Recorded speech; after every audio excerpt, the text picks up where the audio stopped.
नमस्कार, मैं हूं एम हुसैन। आप देख रहे हैं लाइव न्यूज़ इंडिया।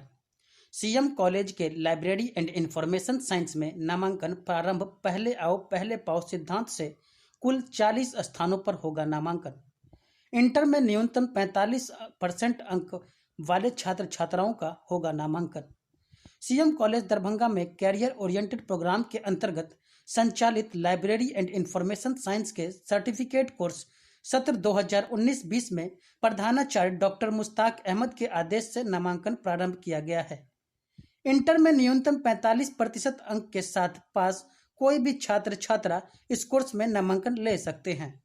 सत्र पूर्ण होने के बाद विश्वविद्यालय परीक्षा में उत्तीर्ण छात्र छात्राओं को ललित नारायण मिथिला विश्वविद्यालय दरभंगा द्वारा प्रमाण पत्र प्रदान किया जाएगा। पहले आओ पहले पाओ सिद्धांत के तहत 40 सीटों में से स्थान रिक्त रहने तक सीधे नामांकन की अंतिम तिथि 30 नवंबर 2019 तक निर्धारित की गई है। नामांकन के इच्छुक छात्र कोर्स समन्वयक से महाविद्यालय के पुस्तकालय में अथवा उनके मोबाइल नंबर पर जानकारी ले सकते हैं। कोर्स समन्वयक डॉक्टर वीरेंद्र कुमार झा ने बताया कि 200 अंकों के इस कोर्स में 60 अंक का प्रायोगिक परीक्षा तथा 70 से 70 अंकों के 2 सैद्धांतिक पत्र हैं। इसमें नामांकन हेतु अब तक 10 से अधिक छात्र छात्राओं का चयन किया गया है। सभी नामांकित छात्र छात्राओं का वर्ग सीएम कॉलेज परिसर में दिसंबर माह में प्रारंभ किया जाएगा।